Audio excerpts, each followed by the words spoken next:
Ya no se pudo compartir.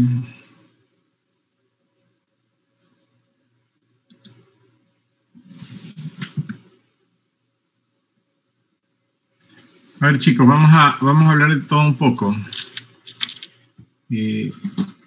No puedo compartir la pantalla, ¿cómo es la pizarra? No sé por qué hoy ya no sale la compartir pizarra. Pero cuando nosotros hablamos de vejiga neurogénica, tenemos que considerar dos cosas. Más que todo desde el punto de vista práctico, como para entender y hacer y pensar qué tipo de diagnóstico tenemos, o flácida o espástica, y cuándo se presenta. ¿Ustedes se acuerdan cuando su compañera hablaba de la fisiología de la micción, el centro de la micción que estaba a nivel de S1, S2, ¿no? ¿Verdad? Que es el centro de la micción.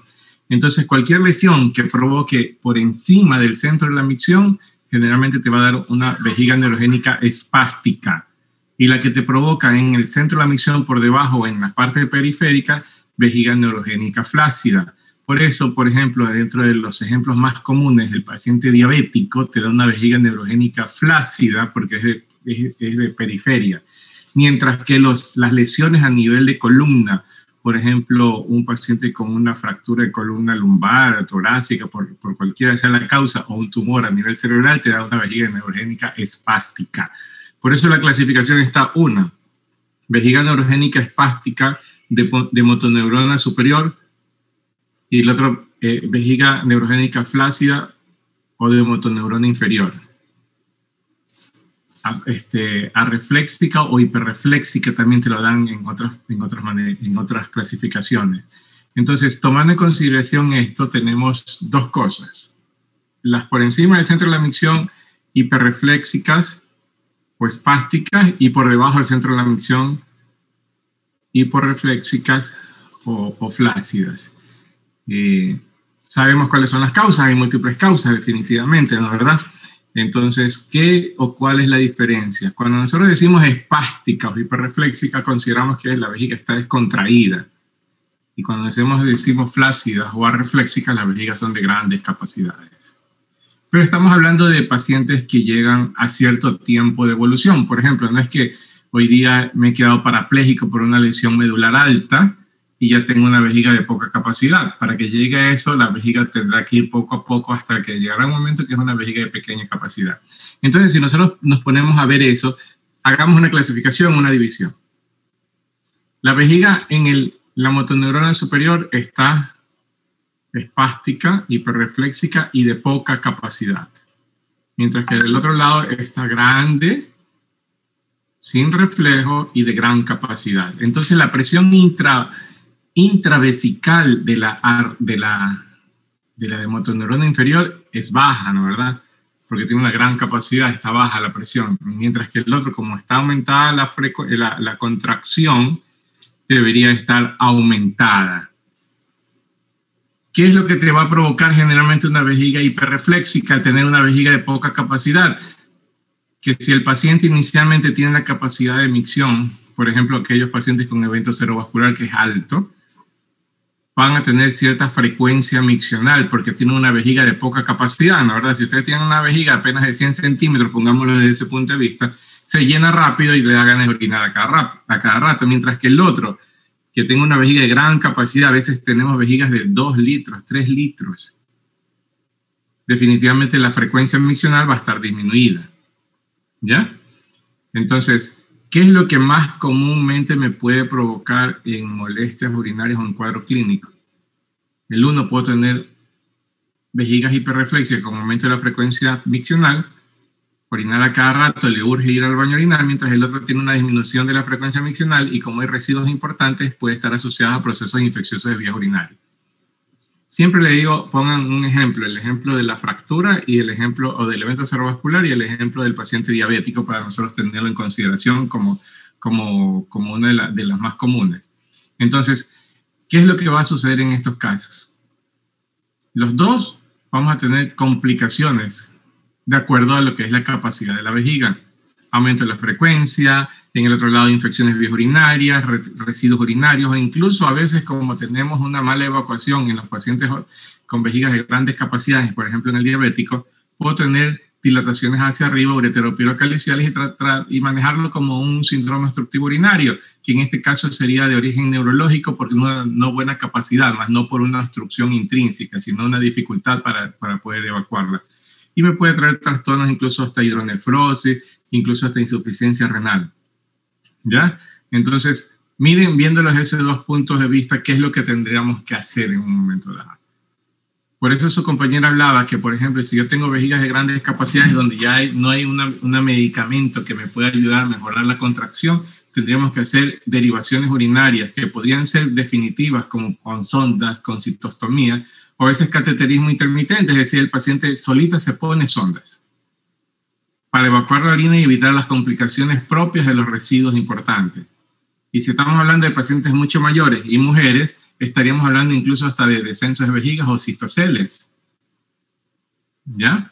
Eso lo veremos en patologías femeninas para ver cuál es la clasificación y el tratamiento de los cistoceles, pero podríamos estar viendo como complicaciones propias de esta enfermedad que lleven a otras. De pronto ustedes visitan y un paciente está con un cistocele, le mandan a hacer un eco y tienen residuos importantes. Y ustedes dicen, pero tienes una vejiga grandota, de gran capacidad, tienes 1.000, 1.200, 1.500, y se te está quedando 600, ese es el descenso, por eso se te ha caído la vejiga, y tienes que operarte la vejiga. Pero no se han dado cuenta que el paciente ha sido diabético, y en realidad la diabetes fue la que llevó a una vejiga neurogénica, y esta vejiga neurogénica les lleva a un problema que ya es notorio, que en este caso sería la incontinencia, pero en realidad el descenso sería todo en cascada, pero su problema principal es un cuadro diabético causando una vejiga neurogénica. Mientras que en el otro caso, por ejemplo, en el paciente con evento cerebrovascular, que tiene vejigas de poca capacidad, ya a larga data, lo que le va a provocar es un aumento de la frecuencia miccional, y de pronto, si es varón, podríamos confundirnos un poco con la sintomatología obstructiva prostática, la polaquiuria, la nicturia, y en realidad lo que tenemos es vejigas de poca capacidad con micciones frecuentes. Entonces, a veces ahí es cuando uno pone en el balance, bueno, ¿lo opero, no lo opero? ¿De próstata o no? ¿O es en realidad una vejiga neurogénica? Ahí viene lo que se hace la uroflujometría, que en algún momento se habló, que no es más que tratar de ver cómo está la contracción de la musculatura de la vejiga, que nos va a decir en realidad si es una vejiga neurogénica o en realidad hay un proceso obstructivo. Una citoscopía nos puede ayudar. Un eco, si es factible hacerle un eco pre y postmicción para ver qué tanto es la capacidad, porque de pronto te dicen, ve, la vejiga tiene capacidad 150 o 100 nada más, orina y bota todo, o se le queda 20 centímetros. Entonces dice, pero la vejiga es de poca capacidad, ¿por qué? Puede ser ya respuesta o resultado de la vejiga neurogénica por el evento cerebrovascular. ¿Sí? Entonces, pero también tenemos otros pacientes como el parapléjico, que ya tienen vejigas de poca capacidad. ¿Qué hacemos, doctor? Que no le vamos a operar de próstata para que pueda orinar. Tendríamos que hacer derivaciones en estos casos. Por eso muchos de estos pacientes tienen lo que la gente lo conoce como talla vesical o cistostomía. ¿Ya? Que en etapas iniciales hay medicamentos para ayudar a mejorar la contracción, como su compañero le dice, que es el Mutum, el Bladuril, el Betanecol y una serie de medicinas, sí, pero cuando ya hablamos de larga data, terminan pacientes con problemas vesicales, neurológicos, que tendríamos que a veces en muchas ocasiones hacer derivaciones urinarias. ¿Ya? Entonces, véanlo siempre desde ese punto de vista. Como yo le digo, ya hablamos en fisiología en el ciclo de la micción, hablamos de las posibles causas, divídanlo en dos grandes grupos. Si a ustedes le llegan un paciente con un problema neurológico de tumor, evento cerebrovascular o fracturas o traumas de columna, ustedes y vienen, porque doctores que vienen porque tienen molestias urinarias, ya tienen que ir pensando que ese tipo de vejiga es una vejiga hiperrefléxica, de poca capacidad, donde tienen que hacer diagnósticos o exámenes para poder determinar eso, para ver cuál es la alternativa que le puedan brindar. Y así mismo vienen con que aparentemente está normal y ustedes sospechan, tienen un gran globo vesical. Ojo, pueden pensar en vejigas neurogénicas flácidas, donde tendrían que ver qué tanto es buena la contracción para mejorar la contracción de la vejiga para mejorar la micción buena. ¿Y cuáles son las posibles complicaciones que se pueden presentar? Como les dije, desde infecciones biourinarias, y si tenemos residuos importantes, a veces la presencia de cálculos, alteración de la función renal, y si fuera mujer, incluso a veces el descenso del cistocele. ¿Ya? Y ser quirúrgico desde ese punto de vista, pero igual tiene una vejiga neurogénica con un problema grande que es el del residuo. Entonces, a lo mejor, la suspensión, la colporrafia que le pueden plantear a la paciente, no es la solución definitiva, solo en la parte estética, de pronto que no tenga el descenso. Pero la parte funcional de evacuación de residuos y la parte de complicaciones como infecciones no le van a poder resolver. ¿Ya? Entonces, véanlo siempre desde ese punto de vista, desde el punto de vista completo, para evitar complicaciones y para poder explicarle bien al paciente que en muchas ocasiones son enfermedades. Si ya hablamos de vejiga neurogénica, es decir, hablamos de patologías de origen neurológico, no hay un tratamiento como para decir, tome y en 3 meses usted está orinando perfecto y no hay ningún problema. Hay que aprender a convivir con la enfermedad y a dar tratamiento para evitar las complicaciones del mismo. ¿Sí? ¿Alguna pregunta de vejiga neurogénica para pasar algo de patologías escrotales? ¿Ah? ¿No? Bueno, en patología escrotal hay algunas enfermedades que nos pueden provocar cuadros que nos hagan ver al urólogo o al médico de cualquier especialidad, clínico, general, cirujano. Debemos considerar algunas enfermedades que de pronto no hayamos visto. Hidrocele, varicocele, torsión testicular y los quistes de epidídimo o espermatocele. Cuando nosotros hablamos de hidrocele, yo creo que me olvidé hablarles de esto en patología congénita. El hidrocele puede ser congénito o adquirido. El hidrocele congénito, que es con el que el niño nace, se debe mucho a la parte de la persistencia del conducto peritoneo vaginal. Ustedes se acuerdan que el testículo no es que aparece y crece a nivel del escroto, sino que más o menos viene a nivel dorso-lumbar, ¿no? ¿Verdad? Y viene bajando, y en el momento de que ya nace se tienen que estar ubicados los testículos a nivel del escroto. En ese descenso, lo que es el peritoneo como tal, el testículo baja y lo empuja a través del conducto inguinal, haciendo que en el momento que el testículo baje, el peritoneo lo va acompañando. Este forma un conducto. Este conducto se llama peritoneo. El peritoneo a la vagina o a la túnica vaginal, que es a nivel peritesticular, a nivel del escroto. ¿Sí? Entonces, cuando este conducto puede ser que no se cierre, o este conducto puede ser que el líquido peritoneal pase hacia el escroto y se cierre. Entonces forma los diferentes hidroceles congénitos que pueden presentar. Es decir, el niño nace con acumulación de líquido peritesticular. Que podría ser que el conducto peritoneo vaginal persista y cuando el niño lo cargan, por gravedad, líquido peritoneal baja al testículo y se le hincha. Y lo acuestan nuevamente y por gravedad rueda nuevamente. Y el testículo disminuye de tamaño y se vuelve a su tamaño normal. A veces se llama hidrocele fantasma porque aparece y desaparece, y que corresponde a la persistencia del conducto peritoneo vaginal. En cambio hay el otro que bajó, llenó, se hinchó y se cerró. Y ya ni por mucho que cambien de posición, está aumentado de tamaño.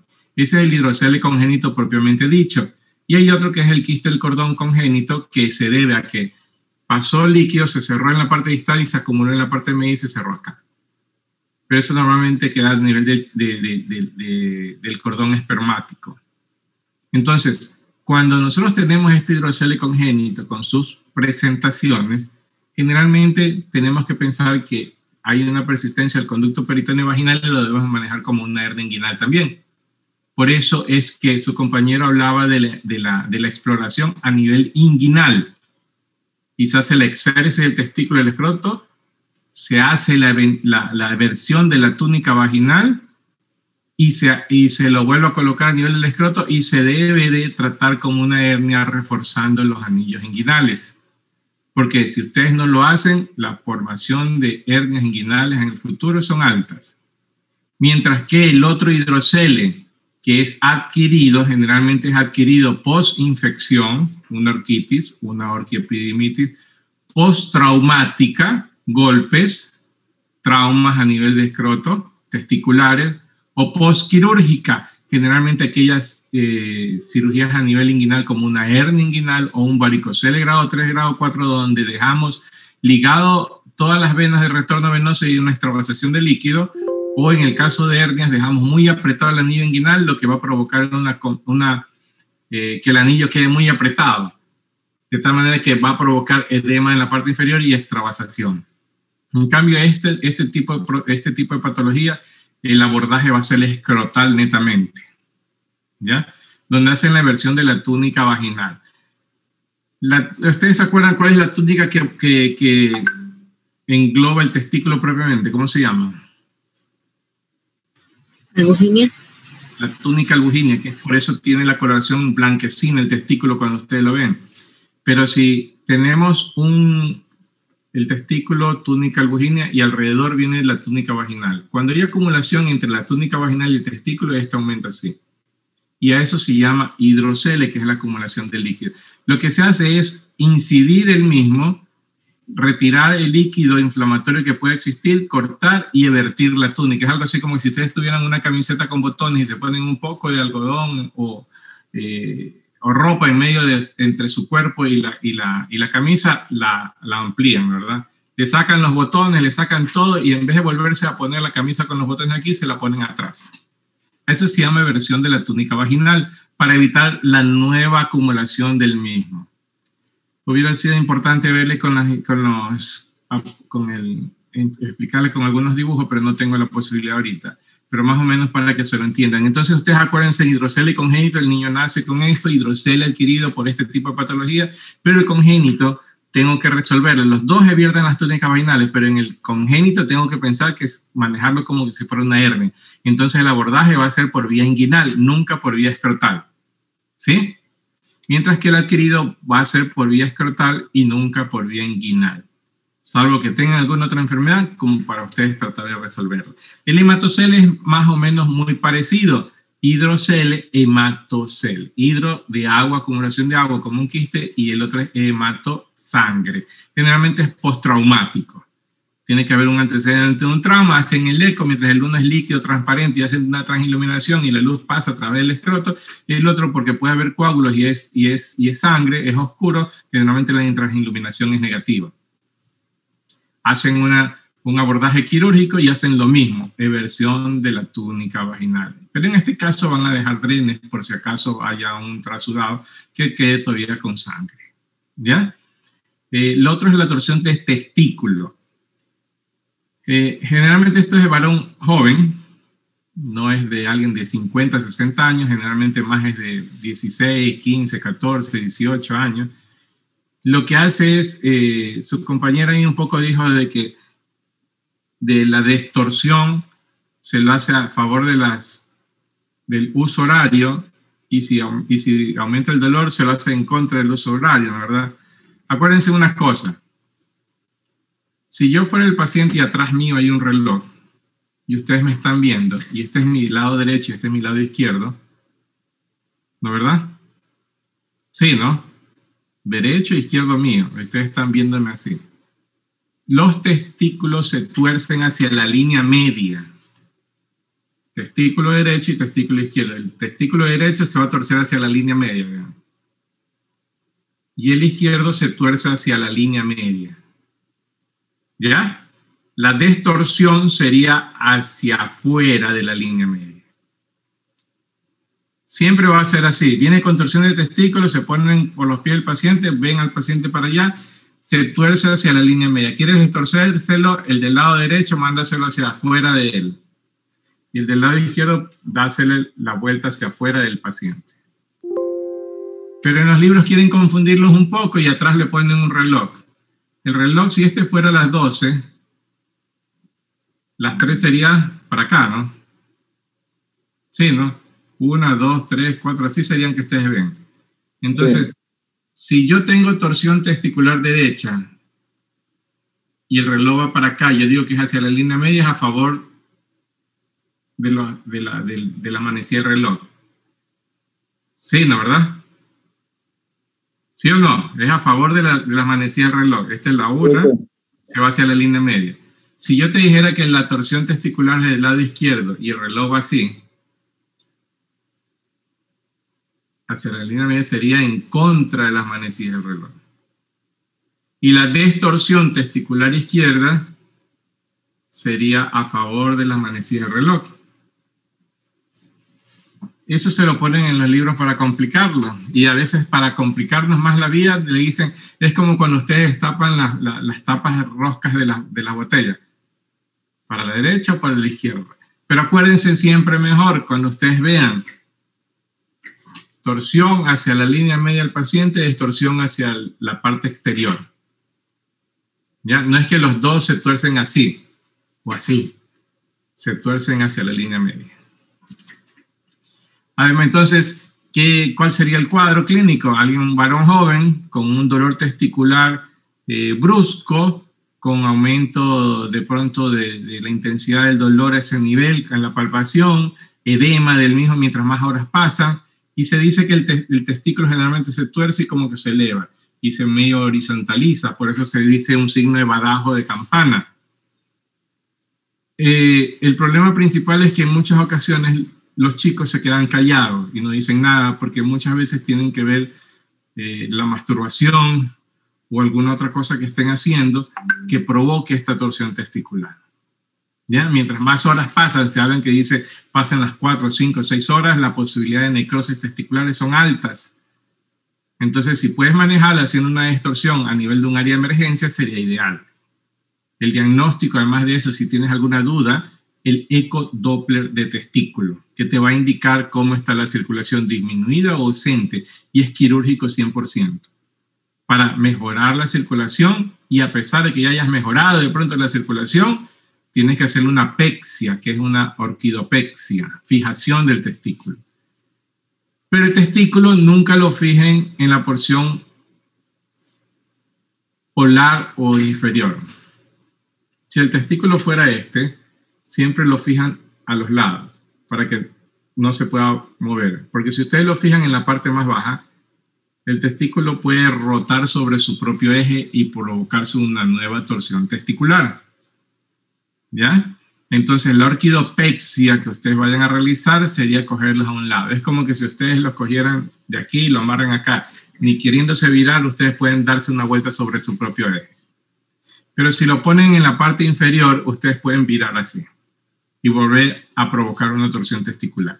Si es que hubiese la necesidad de hacer una orquiectomía por necrosis del mismo, acuérdense fijar el lado contralateral. Hacer una orquidopexia contralateral. ¿Ya? Esta es la parte más importante que me gusta siempre que ustedes entiendan para el manejo de un área de emergencia y ver cuál es la urgencia, cuáles son las maneras de diagnóstico, qué es lo que deben de hacer en un momento dado quirúrgico. No es simplemente sácalo y se acabó y te vas, y después de un mes o un año viene con una torsión del otro lado. O de repente le han dado la vuelta y usted ya no está bien, ya mételo nomás y no lo fije y viene con una torsión del mismo testículo después de un tiempo. Siempre tienen que saber qué hacer para evitar las complicaciones en el futuro.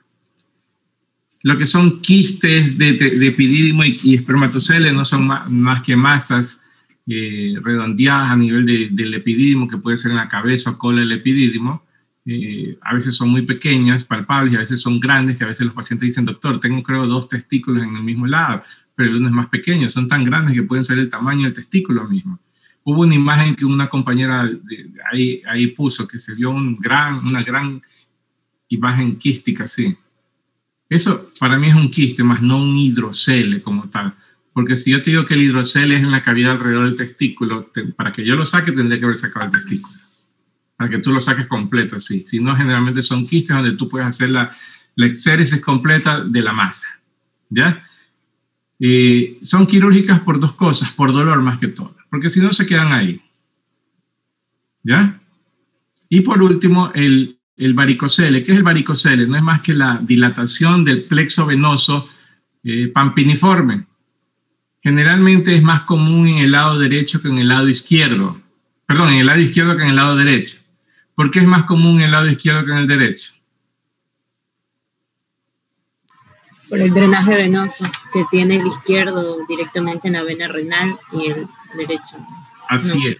En el lado izquierdo, las venas espermáticas suben hasta el riñón, a la vena renal, y tienen más posibilidades por la distancia que esas venas se vuelvan tortuosas. Mientras que en el lado derecho, En el lado derecho, perdón, van más hacia las hipogástricas, que la distancia es aquí así nada más. Por eso, cuando son netamente varicoceles grado 4 del lado derecho, ojo, descarten con un eco o un TAC alguna masa a nivel del retroperitoneo que comprima las venas y causen el varicocele. Pero ¿puede haber varicocele derecho solo? Sí, no hay problema, pero queden siempre con el descarte de alguna otra patología. ¿Ya? Algunos ganglios, linfomas, algunas de estas cosas así que pueden estar provocándonos eso de aquí. ¿Qué es lo que te puede provocar el varicocele? Como le aparece en la pierna, dolor, que se llama a nivel testicular orquialgias.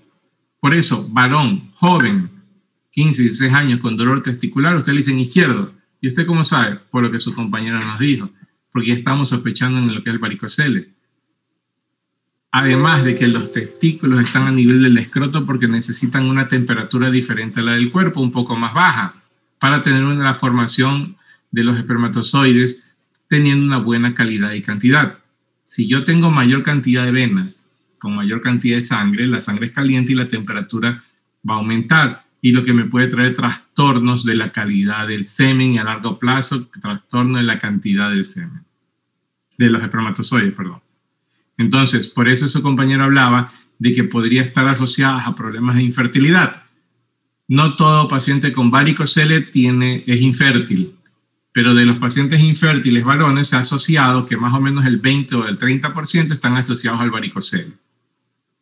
¿Ya? Entonces, el varicocele es quirúrgico por dos causas. Una, por dolor, y otra, por infertilidad. ¿Ya? No es que le va a hacer azospérmico, pero sí va a traer trastornos. Ya veremos fertilidad en el varón, pero más o menos acuérdense ustedes que debería estar por encima de 20 millones de espermatozoides, con una buena calidad en movilidad, en forma y en vivos, que debería estar por encima del 60, 70, 80% se refiere. Entonces imagínense si yo tengo una disminución del número a 10 millones, todo baja a la mitad de porcentaje. Entonces el porcentaje de fertilidad o de fecundación va a ser el 50% y cada vez irá disminuyendo, porque puede ser que tengas 20 millones, pero tienes una disminución de la movilidad. Tienes apenas la movilidad del 10% y debería ser el 60%, o sea, debemos mejorarlo. Entonces serían quirúrgicos con esas dos causas. ¿Ya? Y no es más que la ligadura de las venas espermáticas, que hay varias técnicas quirúrgicas, una a nivel del anillo inguinal externo, otra a nivel del retroperitoneo, que tienen diferentes nombres las técnicas, otra que pueden ser por laparoscopías. ¿Ya? Incluso a largo plazo se habla de que los varicoceles pueden provocar atrofia testicular. Hay una clasificación del varicocele hasta en grado 4, uno que se dice subclínico grado 1, 2, 3 y 4. El grado 1 se habla de que el paciente presenta dolor y que el diagnóstico generalmente lo hace por medio del ecodoppler. Al examen físico puede ser palpable, puede ser visible o no visible. El grado 2 generalmente haces el diagnóstico por el cuadro clínico, por el eco, y a nivel del examen físico se observa un poco cuando hace maniobra Valsalva que el cordón espermático se aumente de tamaño. El grado 3 se habla que el varicocele se ve ya a nivel escrotal en el momento de pararlo al paciente, que llega más o menos la pared hasta el nivel del casi ya a nivel de la base del escroto, y grado 4 que llega a nivel del epidídimo o da vueltas a todo el testículo, y en muchas ocasiones se dice que parecen como que si fueran bolsas de gusanos. ¿Ya? Se ven muy claramente como cuando de repente ustedes ven a alguien que tiene, se le ven bastante las venas de las manos, así se ven a nivel escrotal. Los dolores testiculares pueden ser como tipo punzantes que van y vienen, a veces cada cierto tiempo o a veces en forma constante después de ejercicios o esfuerzos físicos en el trabajo. Por eso a veces son invalidantes y son quirúrgicos desde ese punto de vista. ¿Alguna pregunta en esta parte?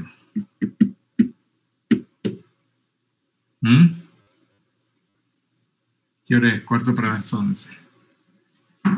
Déjame escribir a los otros chicos para decirles que entramos a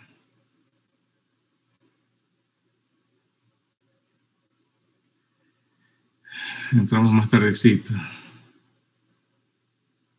Puro grupo 14.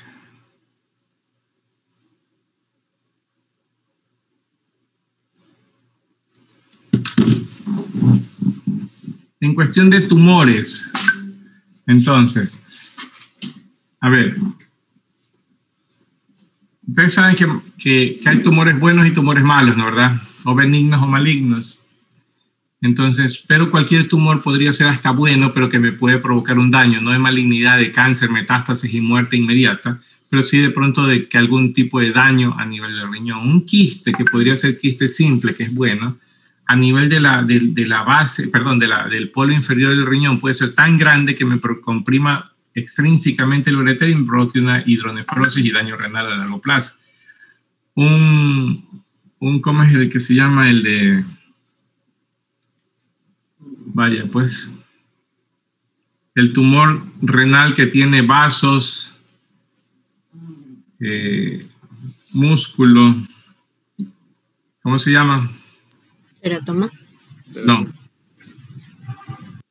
El angiomiolipoma, que tiene angio, vasos, mio, músculo, lipo, grasa. Angiomiolipoma es benigno, pero puede crecer tanto y dañar el parénquima que necesitamos hacer una exéresis quirúrgica, porque si no nos damos cuenta nos puede provocar un daño renal, que puede ser, generalmente es unilateral, pero podría haber bilateral, que sí he visto, y que causan una insuficiencia renal a largo plazo también. ¿Ya? Entonces, por eso es importante que todo tumor que de pronto sospechemos que seamos benignos, debamos hacer un seguimiento. ¿Ya? Aunque normalmente siempre se dice que hay cosas que nosotros tenemos que aprender. Tumor renal, cuando nosotros hacemos una exéresis quirúrgica del mismo en forma temprana, es curativo. El mayor problema de los tumores, ¿qué es lo que pasa? Que no nos hacemos diagnósticos tempranos, sino casuales en el mayor porcentaje. ¿Ya? Es decir, no nos hacemos exámenes rutinarios anuales, sino que cuando tengamos alguna molestia, en muchas ocasiones por otra causa, hacemos diagnósticos de tumores renales. Por eso se habla cuando hay una triada que es masa palpable, hematuria y dolor, que es un tumor renal, es un cáncer renal hasta no demostrar lo contrario. Pero el problema está que para que ya tengamos una masa palpable, ¿qué tamaño debe tener? Pues no, ¿verdad? Y si ya está sangrando, ya es porque tenemos esa masa ya tiene que ver con la parte de las vías excretoras. Entonces ya estamos hablando de tumores avanzados. Por eso las clasificaciones TNM que su compañero expuso hace un rato, que es a nivel de todos los tumores de vejiga, de ureter, de riñón, de próstata, de tumores genitales, de testículos, TNM, que es el tumor hasta donde avanza, de N de nódulos y M de metástasis. Todo eso va a determinar que en algún momento puede hacer que necesitemos quimio o radioterapia o una combinación de lo mismo, incluido lo que es la exéresis quirúrgica del órgano. ¿Ya? Entonces lo ideal sería que hagamos, para que no se nos duerma Grace, que se nos está durmiendo.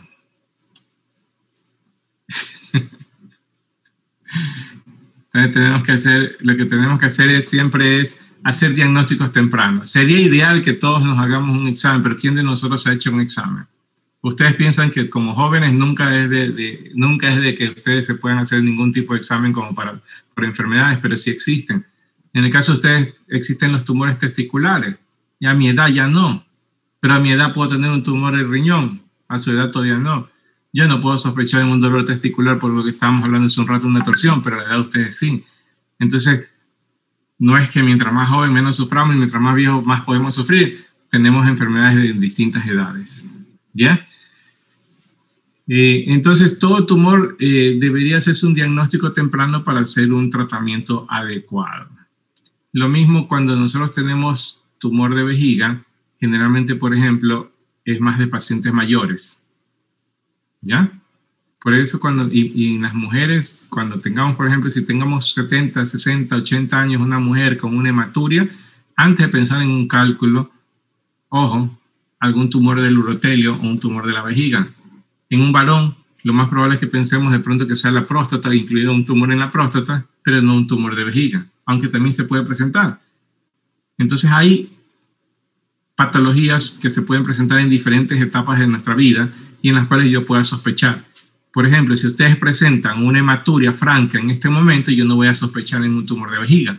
Pero si de repente me vienen con algún familiar mayor de edad, principalmente mujer de 70 años con una hematuria, yo digo, ¿sabes qué? Hagamos una tomografía o hagamos una citoscopia para descartar un tumor de vejiga y una tomografía para descartar un urotelioma. ¿Sí? Pero si vienen con un familiar varón de 80 años, lo primero que voy a pensar de pronto es que sea la parte prostática por un proceso congestivo, de pronto por un proceso obstructivo. ¿Ya? Entonces, hay enfermedades en las diferentes etapas de la vida y en el sexo también. Varón o mujer, ¿a qué edad tiene? ¿Qué es lo que yo puedo sospechar? O cosas por el estilo. Cuando nosotros hablamos de próstata, que es el penúltimo punto que les voy a tocar ahorita, cuando nosotros hablamos de próstata buena y próstata mala. Los dos van a obstruir. El paciente viene porque, doctor, no puedo orinar. Las molestias urinarias de tipo obstructivo urinaria baja que vimos en el periodo de compensación, periodo de descompensación. Ninguno te viene con un signo categórico de benigno o cáncer. Entonces nosotros tenemos que verlo desde el punto de vista obstructivo, por eso la cirugía sería para desobstruir al paciente. Si sospechamos por una elevación del PSA, por el tactum nódulo, rigidez, hay dureza, cosas por el estilo, de pronto una biopsia previa me va a dar un diagnóstico. Pero si no tenemos una sospecha diagnóstica todavía, hacemos la exéresis abierta, cerrada, por láser, vaporización, cualquiera sea la técnica quirúrgica que se vaya a realizar, la biopsia me va a decir si es bueno o mal. Si es bueno, el paciente se va a su casa. Si es maligna, tratamiento para el mismo. Y ahí hay que estadiar al paciente, ver lo del TNM, hacer tomografía, hacer gammagrama, tomando en consideración que el cáncer de próstata, uno de los primeros lugares a donde hace metástasis a nivel de huesos, por eso se hace gammagrama óseo. ¿Ya? Por eso mucho ojo en aquellos pacientes que de 70, 80 años que vienen y dicen, doctor, le duelen mucho los huesos y tienen molestias urinarias, pero ya estamos viendo con el traumatólogo, ojo, cáncer, metástasis ósea. O aquellos pacientes que vienen con fracturas patológicas, ojo, metástasis ósea con alteraciones ya de la parte ósea que facilita lo que son las fracturas. ¿Ya? Entonces, el cáncer de próstata es hormonodependiente. Acuérdense de eso, pero doctor, pero si ya se vuelve mayor, tiene menos hormonas. Sí, pero se vuelve más susceptible a las menos hormonas que puedes tener en la sangre, el varón. Entonces, si yo, un ejemplo, tienen ustedes 60 años con disfunción eréctil y yo comienzo a darle hormona para mejorar la erección y tiene un cáncer de próstata, es como si estuviera echándole gasolina al fuego. De pronto mejoramos la disfunción, pero lo estamos matando. ¿Ya? Entonces lo que nosotros tenemos que hacer es frenar. Por suerte estamos lejos, porque si no Rubio nos hubiera pasado el COVID ahorita con el estornudo. Oye, bueno, entonces, ¿qué es lo que pasa aquí? Tenemos que frenarlo. Acordémonos, ya tenemos 6 minutos, rápido. Acordémonos que en el testículo se forma la testosterona, ¿sí o no? Pero esta testosterona sale liberada a la sangre y necesita convertirse en dihidrotestosterona por medio de una enzima que viene de acá arriba. En el momento que esta dihidrotestosterona ya está convertida, va a acercarse a la próstata a unos receptores para actuar a nivel prostático. Entonces, yo puedo bloquearlo a nivel de la fábrica, que es a nivel de testículo, y hacer una orquiectomía para tratarlo. O puedo bloquear la hormona para que no haya este desdoblamiento y se maneja testosterona. Pongamos así, que la testosterona fuera redonda y el receptor a nivel prostático sea como cuadrado, nunca va a poder entrar. Tengo que convertirlo a una que sí puede entrar como debería ser. Entonces puedes tú bloquearlo a este nivel o también bloquearlo a nivel del receptor prostático. Por eso parte del tratamiento, en este caso, se puede hacer una orquiectomía o el uso de ciertas inyecciones como el acetato de leuprolide 375 mensual, o el bloqueantes de los receptores como la flutamida o la bicalutamida diario. Pero esto es de un tratamiento continuo de por vida. Si yo bloqueo, puedo hacer que el cáncer lo frene o disminuya un poco, pero no avance. también depende mucho de la agresividad del cáncer, ¿ya? Entonces, si yo puedo hacer una de estas tres formas, en muchas ocasiones a veces depende mucho del paciente, de la facilidad que puedan tener con la adquisición de los medicamentos. Porque de repente tú puedes traerme un paciente que vive en el campo y yo le voy a decir, tómese esta inyección para no operarlo, hacerle la orquiectomía, el paciente se me pierde. O no tiene la capacidad económica para comprar los mismos. Entonces se le puede plantear la orquiectomía. ¿Por qué? Porque a lo mejor pongámonos desde este punto de vista, una cirugía. Ponte que le cueste $1,000 ahorita una cirugía. Versus el tratamiento médico diario, que puede ser flutamida cada 8 horas o bicalutamida 50 miligramos, una diaria, pero si nosotros ni para la gripe tomamos los 15 días que nos mandan, a los 3 días ya dejamos toda la medicina botada y tenemos un cartón o una caja, un cajón lleno de medicamentos que nunca nos los hemos tomado todo. Entonces, si yo les puedo dar al paciente la medicina y el paciente dice comienza a tomarlo, a los 2-3 meses ya deja de tomarlo. ¿Y qué pasa con ese cáncer? Avanza nuevamente. O las inyecciones. No es mejor una inyección una mensual o trimestral o semestral que existen, pero la mensual, el costo más económico creo que es $140 mensuales. Ya en un año ya has gastado más que lo que te costó la cirugía. Entonces, por eso todavía existen tratamientos quirúrgicos.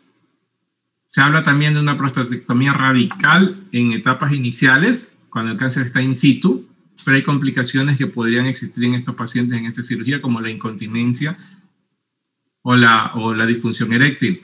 Hay también en cáncer in situ la braquiterapia, ¿ya? No una radioterapia grande, sino una braquiterapia que es localizada, que te causa ciertas molestias. Pero acuérdense que principalmente el paciente no viene porque tengo un cáncer, vengo porque no orino, entonces tú tienes que tratar la parte obstructiva inicialmente y de ahí, dependiendo del resultado de la patología, tratar la parte de acá. 2 minutos, acuérdense solamente como último caso. Tumor de testículo, varones jóvenes. Aumento del tamaño, sin dolor, que no sea el tratamiento en disminución, ojo, sospechen. 4 marcadores tumorales que ustedes pueden buscar de acuerdo a lo que su compañero se hablaba, ¿se acuerdan? La alfa-fetoproteína, el antígeno carcino embrionario, la LDH y la gonotropina coriónica humana. ¿Ya? Acuérdense siempre, varón joven con un aumento de testículo de poco tiempo de evolución, que no me ha cedido a la disminución del tamaño con medicamento porque me confundí y pienso que podría ser una orquitis, ojo con estos casos. Pidan esto de aquí y la cirugía siempre va a ser por vía inguinal, nunca por vía escrotal, porque tienen que sacar desde el cordón espermático para buscar bordes libres de cáncer. Si ustedes hacen diagnóstico temprano y la exéresis propia del mismo, es curativa 100%. ¿Ya? Sino que se queda sin un testículo. Actualmente hay prótesis así mismo como en las mujeres, prótesis que antes eran pesadas, actualmente son a base de, ¿cómo es que se llaman? Como si fueran las prótesis mamarias a base de no sé cómo están llenas estas aquí, pero son más flexibles y menos pesadas. ¿Alguna pregunta? Tenemos un minuto nomás. Doctor, en cuanto a los síntomas de cáncer renal, usted nos dijo que no presentaban síntomas. No, no hay síntomas. Probablemente una de las cosas que ustedes pueden presentar en algún momento como signos es la hematuria, la microhematuria, en algún momento, o cuando ya hay un aumento de gran tamaño, como yo les decía en esa triada, cuando era dolor, masa palpable y hematuria. Pero ya estamos hablando de tumores grandes. ¿Ya? Doctor, ¿en qué enfermedad se crea el tratamiento efectivo 100% por medio de cirugía? Para cuando es cáncer, de riñón, si está dentro del riñón, es 100% curativo. Y lo mismo el testículo. ¿Ya? El asunto está en hacer diagnósticos tempranos. La falla es que como nunca nos hacemos los exámenes, por eso le decía, nunca nadie se hace los exámenes, o porque nos creemos que estamos bien, o somos muy jóvenes para pensar en enfermedades, las enfermedades se presentan en todas las edades. Ese es el gran problema. Doctor, usted mencionó vías por las que se puede incidir a través de la vía inguinal. Menciona el anillo inguinal externo y otras 2 vías. La del varicocele. Ajá. Ya, una técnica es a nivel coger el cordón espermático a la salida del anillo inguinal externo, que sería a nivel inguinal. Ahí tú ya, si tú te das cuenta como nuestra mano, tú ves en tu mano bastantes venas, pero cada vez que vas subiendo vas menos venas. Si yo me meto a nivel escrotal a hacer una cirugía de varicocele, tendría que ligar como 30 ramas. A nivel espermático tengo 3 venas espermáticas. Y si yo a nivel retroperitoneal ya solo tengo la vena espermática. Y las técnicas quirúrgicas, la una es de Ivanov y la otra es de Palomo. ¿Ya? Y las otras son la vía laparoscópica y la otra es la... bueno, yo nunca he visto eso que se habla de que en etapas iniciales hacen con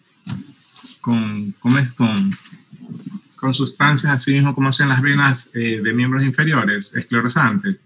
Nunca he visto yo hacer eso. Pero en las técnicas quirúrgicas, en las técnicas de tratamiento, se habla de la misma.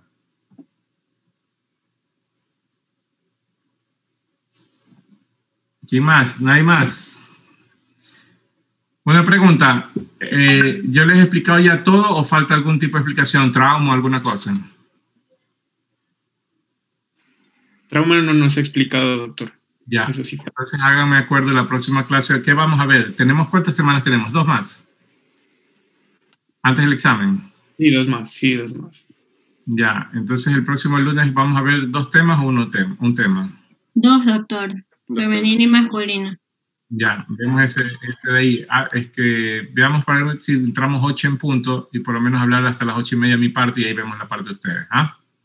El próximo lunes. Listo, chicos. Sí, doctor, muchas gracias. Pasen bien.